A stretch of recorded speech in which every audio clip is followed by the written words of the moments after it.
Please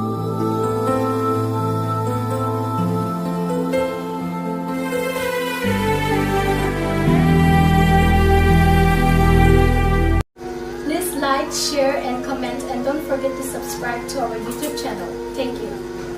Praise the Lord. ଖ୍ରୀଷ୍ଟରେ ମୋ ପ୍ରିୟ ଭାଇ ଏବଂ ଭଉଣୀମାନେ, ପ୍ରଭୁ ଯୀଶୁ ଖ୍ରୀଷ୍ଟଙ୍କ ବହୁମୂଲ୍ୟ ନାମରେ ମୋର ଖ୍ରୀଷ୍ଟ ପ୍ରେମ ନମସ୍କାର ଗ୍ରହଣ କରିବି। ମୁଁ ପ୍ରଭୁ ଯୀଶୁଙ୍କୁ ବିଶେଷ ଧନ୍ୟବାଦ ଦେଉଅଛି। ଆଜି ପ୍ରଭୁ ମୋତେ ଉତ୍ତମ ସୁଯୋଗ ଦେଇଛନ୍ତି ସେ କହିଥିବା ଦୃଷ୍ଟାନ୍ତ ମଧ୍ୟରୁ ଆଉ ଗୋଟିଏ ଦୃଷ୍ଟାନ୍ତ କହିବା ପାଇଁ। ଆଜିର ମୁଖ୍ୟ ଦୃଷ୍ଟାନ୍ତ ବିଷୟ ହେଉଅଛି ଯେ ରାଜାଙ୍କ ବିବାହ ଭୋଜି। ମାଥ୍ୟୁ 22 ପର୍ବର 1ରୁ 14 ପଦ ମଧ୍ୟରେ ଏହା ଲିଖିତ ହୋଇଅଛି। ଏହାର ଏହି ଦୃଷ୍ଟାନ୍ତ କହିବାର ଗୋଟେ ବିଶେଷ ତାତ୍ପର୍ଯ୍ୟ ରହିଅଛି। ତାହା ହେଉଛି ଆମମାନେ ପ୍ରତ୍ୟେକ ଆପଣାକୁ ନମ୍ର କରି ଆପଣାକୁ ନ୍ୟୁନ କରି ଆତ୍ମିକ ଜୀବନ କାଟି ପ୍ରଭୁଙ୍କର ଗୌରବ କରିବା, ଏହା ପ୍ରଭୁଙ୍କର ଇଚ୍ଛା ଅଛି। ତେବେ ରାଜାଙ୍କର ପୁତ୍ରଙ୍କର ବିବାହ ଭୋଜି ଗୋଟେ ଆୟୋଜନ କରାଗଲା।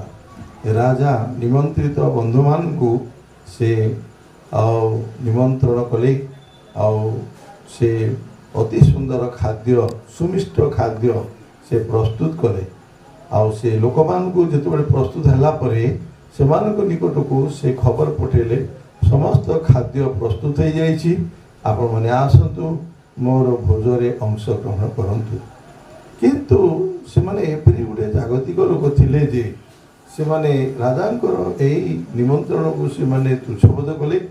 ଆଉ ବରଞ୍ଚ ଯେଉଁମାନେ ସେମାନଙ୍କୁ ଡାକିବା ପାଇଁ ଯାଇଥିଲେ ସେମାନଙ୍କୁ ମାରିଲେ, ମୁଣ୍ଡ ଫଟେଇଲେ, ସେମାନଙ୍କୁ ବହୁତ ଅତ୍ୟାଚାର ସେମାନେ କଲେ। ସେତେବେଳେ ସେମାନେ ଫେରି ଆସିଲେ, କହିଲେ ରାଜାଙ୍କୁ ଯେ ଆପଣଙ୍କର ନିମନ୍ତ୍ରଣ ଭୋଜିକୁ ଯିବା ପାଇଁ କେହି ଇଚ୍ଛା କରିନାହାନ୍ତି, ବରଞ୍ଚ ସେମାନେ କହିଲେ ଯେ ମୁଁ ବିବାହ କରିଅଛି, ଯାଇପାରିବି ନାହିଁ, ମୁଁ କ୍ଷେତକୁ ଯିବି, ଆଉ କହିଲେ ମୁଁ ନୂଆରେ 5 ହଳ ବଳଦ କିଣିଛି, ତାକୁ ପରୀକ୍ଷା କରିବାର ଅଛି। ଏହିପରି ଅନେକ କଥା ସେମାନେ କହିଲେ। ପୁଣି ଆମମାନଙ୍କୁ ମାରିଲେ, ଏହି କଥା ବି କହିଲେ। ସେତେବେଳେ ରାଜା କ୍ରୋଧାନ୍ୱିତ ହେଲେ, ସେମାନଙ୍କ ନିକଟକୁ ଅନେକ ଲୋକମାନଙ୍କୁ ପଠାଇ ସେମାନଙ୍କ ନଗରକୁ ଧ୍ୱଂସ କରିଦେଲେ ଆଉ ସେମାନଙ୍କୁ ବଧ କଲେ। ଖାଦ୍ୟ ତ ପ୍ରସ୍ତୁତ ହେଇଛି। ରାଜାଙ୍କର ଗୋଟିଏ ଜିଜ୍ଞାସା ଅଛି ଲୋକମାନଙ୍କୁ ନିଜର ପୁତ୍ରର ବିବାହ ଭୋଜରେ ଅଂଶୀ କରିବା ପାଇଁ। ଏଣୁ କହିଲେ ତୁମେ ଯାଅ ରାଜପଥ ଗଳିପଥ ମଧ୍ୟରେ ଯେତେ ସନ୍ଥ, ଯେତେ ଦରିଦ୍ର, ଯେତେ ଭିକାରୀ, ଯେତେ ଲୋକକୁ ନିଃସହାୟ ଲୋକ ପାଉଛ ସମସ୍ତଙ୍କୁ ନିମନ୍ତ୍ରଣ କରି ମୋର ଏ ବିବାହ ଭୋଜକୁ ନେଇକିରି ଆସ। ସେତେବେଳେ ସେମାନେ ଯାଇକରି ସମସ୍ତ ବାର୍ତ୍ତା ଜଣେଇଲେ, ଲୋକମାନେ ଆସିଲେ, ବିବାହ ଗୃହଟି ପରିପୂର୍ଣ୍ଣ ହୋଇଗଲା। ଆଉ ରାଜାଙ୍କୁ କୁହାଗଲା ଯେ ଆପଣଙ୍କର ବାକ୍ୟ ଅନୁସାରେ ଆମେ କଲୁ, ଲୋକମାନେ ବି ଆସିଯାଇଛନ୍ତି, ଆପଣ ଦେଖନ୍ତୁ। ଆଉ ରାଜା ବୁଲିକିରି ସମସ୍ତଙ୍କୁ ଦେଖିଲେ, ରାଜା ବି ଖୁସି ହେଲେ। କିନ୍ତୁ ଗୋଟେ ଦୁଃଖର ବିଷୟ, ଜଣେ ବ୍ୟକ୍ତି ସେ ବିବାହ ବସ୍ତ୍ର ଆଉ ନ ପରିଧାନ କରି ସେ ଭିତରକୁ ପଶି ଆସିଯାଇଥିଲା। ଯିହୁଦୀମାନଙ୍କର ଗୋଟେ ରୀତିନୀତି ଅଛି ଯେ ବିବାହ ଭୋଜକୁ ଯେଉଁମାନେ ଯାଆନ୍ତି ସେମାନେ ବିବାହ ବସ୍ତ୍ର ପରିଧାନ କରନ୍ତି। ଏହା ସମସ୍ତେ ଜାଣନ୍ତି, ଏହା କିଏ କାହାକୁ କହିବାର କିଛି ଆବଶ୍ୟକ ନାହିଁ। ଏ ବ୍ୟକ୍ତିଟି ଜାଣିଛି, ତଥାପି ସେ ନ ପିନ୍ଧିକିରି ସେ ପଳେଇ ଯାଇଥିଲା। ତାପରେ ରାଜା ତାଙ୍କ ଉପରେ ଦୃଷ୍ଟି ପକାଇଲେ ଏବଂ କହିଲେ, ପ୍ରିୟ ବନ୍ଧୁ, ତୁମେ ବିବାହ ବସ୍ତ୍ର ପରିଧାନ ନ କରି କିପରି ଭିତରେ ପ୍ରବେଶ କଲ? ଆଉ ତାର କହିବାର କିଛି ଉତ୍ତର ନଥିଲା। ତେଣୁ ରାଜା କହିଲେ, ୟାର ହାତ ଗୋଡ଼ ବାନ୍ଧି ଅନ୍ଧକାରରେ ଦନ୍ତର କିଳିମିଳି ସ୍ଥାନରେ ନିକ୍ଷେପ କରିଦିଅ।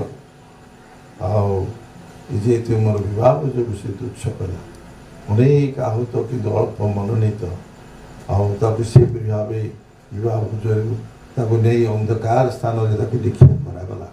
ପ୍ରିୟ ବନ୍ଧୁଗଣ, ଆଜି ଆମକୁ ପ୍ରଭୁ ଯେତେବେଳେ ଏ ସୁଯୋଗ ଦେଇଛନ୍ତି, ପ୍ରକୃତରେ ତାଙ୍କର ଯିହୁଦୀ ଲୋକମାନଙ୍କ ପାଇଁ ଏହି ସୁଯୋଗ ଥିଲା, କିନ୍ତୁ ସେମାନେ ଯୀଶୁଙ୍କୁ ବିଶ୍ୱାସ କଲେ ନାହିଁ, ଗ୍ରହଣ କଲେ ନାହିଁ, ତାଙ୍କୁ ମାରିଲେ, କ୍ରୁଶରେ ବଧ କଲେ। କିନ୍ତୁ ଏହି ଅନୁଗ୍ରହର ଯୁଗରେ ପ୍ରଭୁ ଆମମାନଙ୍କୁ ଏ ସୁଯୋଗ ଦେଇଛନ୍ତି ତାଙ୍କୁ ବିଶ୍ୱାସ କରିବା ପାଇଁ।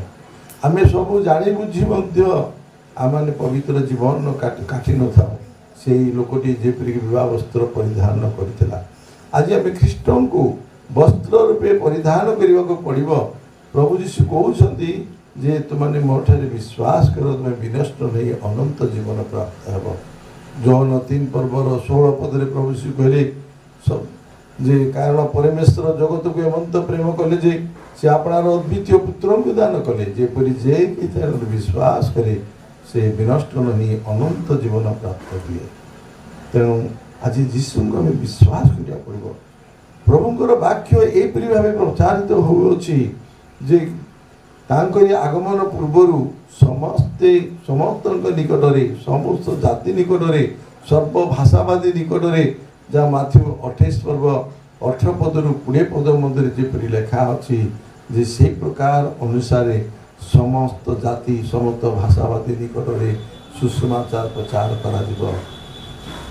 तेणु लोक मैंने कहींपारे ना जे आम जीशु नाम शुणु जीशु विषय जानू निश्चित समस्ते जीशु विषय जानवे पुणी शुणवे किंतु गोटे विषय हूँ ग्रहण करने प्रभु आमको मन देते अधिकार देते आम जब ग्रहण न करवा तेल आम दंडर पात्र हेबा पुणी आम जदि हृदय ग्रहण न करवा दंडर पात्र हेबा। तेणु आम गति सावधान आम जीशु को विश्वास करवा मन परिवर्तन करवा जल बाप्तिस्म नेबा पवित्र आत्मा पूर्ण हेबा पवित्र आत्मा दान प्राप्त हेबा पवित्र आत्मा फल आम मध्य जेपरिक प्रचुर फल फल आम विश्वस्त जीवन काटिबा सदा सर्वदा आम देहरे ख्रीष्ट रूप वस्त्र धार्मिकता वस्त्र आम मध्य रहा आवश्यक रही। मुझे जो दिन प्रभु श्री ख्रीष्ट को विश्वास कली से दिन ठारू प्रभु मते से पवित्र जीवन काटिया सुजोग देइछन्ति से पाप मंद ठारू मते पृथक करिछन्ति से विभिन्न प्रकार परीक्षा प्रलोभन मो जीवन में आसले मध्य मो प्रभु को जाबुड़ी धरिया प्रभु मते देइछन्ति कारण मो जीवन भी दुख अच्छी विश्वासी जीवन में दुख नहीं बोली कही पारबा नहीं। मो स्त्री चलीगला मो झील चलीगला प्रभु को गले तथापि आज मो शरीर भी खराब है मु चली पारू ना मो गोड़र एपरी डिस्कानेक्ट हो गला से अंकुश जो बड़ा गंठी जो द्वारा कि मो चलबार अक्षम तथापि मो प्रभु को धरी रखी आ जो द्वारा किपरि धरी पार्ली मुझे जो विश्वास कली ग्रहण कली आ से मत धरिले मुझे धरी आम जीवन में स्वर्गीय शांति पाऊँच। प्रिय बंधुगण आसतु आपण मैंने यही प्रकार प्रभुंकर निकटरे आम सदा सर्वदा बास करवा आम विवाह भोज को जहाँ आगमन समय जो मध्याकाश को आम जे मिलित होगा पड़ो आ समय आम प्रस्तुत जीवन काटिपर से विशेष आम सजागृत होगा। आपण प्रार्थना किसी विषय थे दयाकोरी आपने जनातु मुझे प्रार्थना करी बर्तमान आखि बंद करूँ मुझे प्रार्थना करी। प्रिय प्रभु जो मैंने तुम वाक्य शुणी से आत्मिक चक्षु खोला कर प्रभु जेपरी तुम विवाह भोजन प्रभु आम अंशी पार्बू एवं तुम राज्य में प्रवेश कर आनंद कर दया कर जीशु नाम प्रार्थना मांगी आमेन। एते पिता परमेश्वर का पर्याप्त प्रेम पुत्र परमेश्वर अनुकूल दया धर्मात्मा परमेश्वर शांति सहभागिता शिक्षा चेतना एते पुणी सब आम मान संगे संगे सदा काल है आमेन। जीशु रक्त जय हो जीशु क्रूस जय हो जीशु पुनरुत्थान शक्ति जय हो आमेन। हालेलुया।